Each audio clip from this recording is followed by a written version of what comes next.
You might recognize this moveset that I'm going to be doing today from some of my previous battles. But the more I used it, the more I realized that I think it might be viable, if only just for the surprise factor. It is really fun. I really did enjoy using it. I don't really know whether or not it is completely viable. I can guess maybe not, but the thing this Talonflame set works at is breaking down the checks and counters that are efficient at stopping the normal Talonflame set. So I'll go over it. It's kind of a mixed Talonflame. Basically, it's just a special attacking Talonflame. We're using. You can also use Flamethrower. I'm gonna do a slash for that, just in case. But basically, whatever there's gonna switch into to take your Brave Bird or Flare Blitz, you're gonna want to set the Sunny Day on. And then usually whatever counter or check comes in is weak to Solar Beam, and Solar Beam is quite a powerful move. So I'll go over a couple damage calculators right here really quick. Tyranitar is one of the most common things that can switch in on your Talonflame, and if you have the sun up, so if they switch in, they're going to set the sand, and if you chose Sunny Day as your move, then it's going to trigger after they've set up the sand, so you're going to have your Sunny Day set up. Solar Beam does 70 to 80%. That's offensive Tyranitar, I'll admit, but 70 to 80% is quite a lot of damage, which is very nice with the Solar Beam. Overheat and Flamethrower is going to be boosted by Sunny Day, and it's going to do quite a lot to pretty much anything that doesn't resist it. Hippowdon is a pretty decent thing that people bring in on Talonflame just because it's so physically bulky, and this is very good at taking down things like Heatran. Things like not Heatran actually. This set and like almost all sets get walled by Heatran. I think the Natural Gift is the only set that can do anything against Heatran, but I'm talking about Hippo. This will deal very nicely with Hippo. And the nice thing about this set is, well, the bad thing about this set is it doesn't get any special flying attack move, so it can't take advantage of Gale Wings. So we are using Brave Bird to get the Gale Wings priority as well.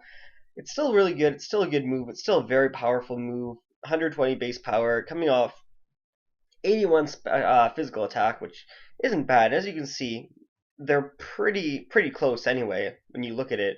The really nice thing about this set is you're always spamming really powerful moves. 130 base power, 120, 120, plus the Sunny Day boost for overheat. Like you're always spamming really powerful moves with this set, and it's nobody's gonna expect the special attacks, and you can just hit them up with Brave Bird until you need to reveal your interesting set.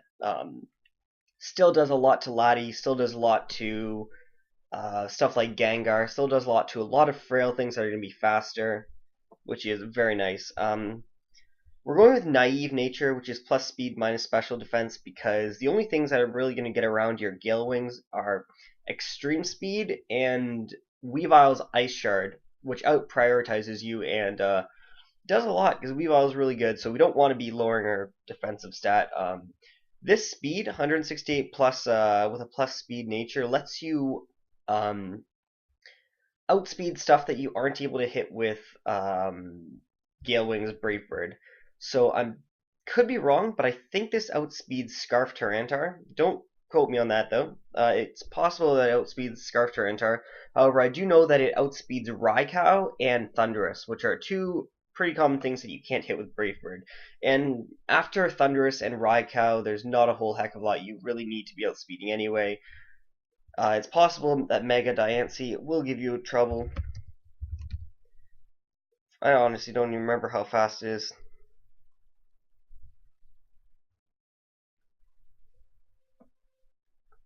It is, yeah, it is really fast. So 100, it is really fast. Okay, give me a sec here. I have the wrong nature in here.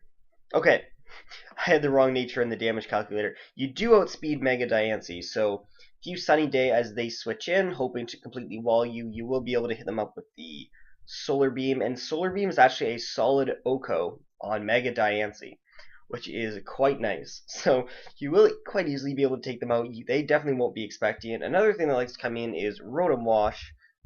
Rotom Wash is actually so bulky though, but I will go over I will go we'll go over how much you're going to be doing.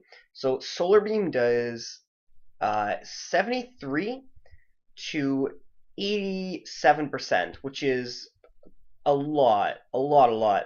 And the nice thing is, in the sun, water moves are decreased in damage output. So if they don't realize that that's a thing and they go for Hydro Pump, you are going to be taking it not the best, I'll admit, because you have minus special defense nature, but you are at the very least going to take a Hydro Pump. Volt Switch does like a lot. Let me check. Volt Switch does 80 to 95%. So wouldn't recommend trying to take the Volt Switches because you'll probably just die to recoil. However, as I said, Solar Beam does quite a lot. So if you are able to get any prior damage early in the game, this is going to take it out. So as I said, it's aimed pretty much just to take out your opponent's checks and counters. So as I said, Tyranitar, you will have to catch that on the switch in with a sunny day going up. What was the other things? Diancie, as we've said, you Oko that with Solar Beam as long as you get the sun up as it comes in. Ferrothorn, another really nice thing about Ferrothorn is if Talonflame gives people trouble with their team, they bring in Ferrothorn to try to give as much recoil to Talonflame as possible, because with Life Orb damage and Brave Bird damage on the switch in, and so like they switch in on Brave Bird, right? You take Life Orb, recoil, Iron Barb's Rocky Helmet damage, you're down to like no life left, and then you're gonna have to kill them with Flare Blitz. Take Life Orb, Flare Blitz, Rough Skin, Iron Barb's Rocky Helmet damage, right? So you take like they basically use their Ferrothorn, sack their Ferrothorn just to kill your Talonflame. But the nice thing with this set is Overheat is no recoil and it does not make contact because it's a special move. It just you shoot fire at them. So if they want to try to be cheeky with their Ferrothorn, you can just bop them with that and take nothing more than normal recoil damage. Rotom, as we said, very nice. One more thing is you may outspeed. Let me just double check with this. I'll do my old maths. Yeah, you outspeed Scarf Magnezone, which is quite popular in this meta, so you will be outspeeding Choice Scarf Magnezone, which is also a really nice thing, because people like to, well, normal Talonflame outspeeds Choice Scarf Magnezone anyway, but people like to expect Talonflames to be locked into their move, because Choice Band is quite a popular option, but if they want to switch in on the Brave Bird, they're going to get bopped by an Overheat, which is quite nice, quite nice. As I say, I just want to check if there's anything else that this Talonflame set is going to be good against, because this Talonflame set is quite nice. It's really fun. Gliscor, that's the other thing that I was thinking of. Physically defensive Gliscor laughs at Talonflame because it's just so physically bulky. Gliscor is a beast. However, Gliscor is not taking an Overheat in the sun, which is the reason we're using Overheat. The reason I like using Flamethrower, Overheat over Flamethrower. Another thing is Landorus. If they want to switch in their Landorus, get the Intimidate off, it's not going to do anything if they have to take an Overheat. If you know their Landorus is Scarfed, you might want to Overheat first turn as they switch in, because if they're Scarfed, they're just going to kill you with the Stone Edge, of course. I believe you outspeed Mega Manectric as well, which is, but I could be wrong about that.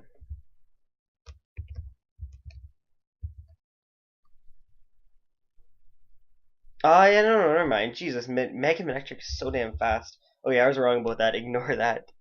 But you outspeed quite a lot of things, and bop. Even with this investment, which isn't a a whole heck of a lot of investment, you still outspeed quite a lot. But anyway, no, this it's a very different set, but it is efficient in doing a few things that the normal Talonflame set can't do. For instance, beat T-Tar, Diancie, Rotom Wash 1-on-1, and not die to recoil against Ferrothorn. But no, it's a fun set. I really enjoy it. Life Orb can be switched, but because you don't have full attack investment, I do think you're going to need the Life Orb just to get a bit extra output, because your attack investment is a bit lackluster in this case, and you're going to be lacking what other Talonflames can do. So I definitely recommend going with Life Orb, especially since that you're not going to be taking recoil damage from your two main special moves that you're going to want to go for, and especially since you're going to be using Sunny Day. You're going to be setting up Sunny Day on the switching quite a lot of times. This set struggles when it can't set up the sun. This set struggles when it needs to go for Solar Beam and is not able to go for a Solar Beam. But what can you do? You know, Overheat is still it's still pretty powerful. And you do, even though if you use Overheat and get the special attack drop, you do still have a full power Brave Bird that you can have at your disposal. But yeah, it's a very fun set. I do really enjoy this set.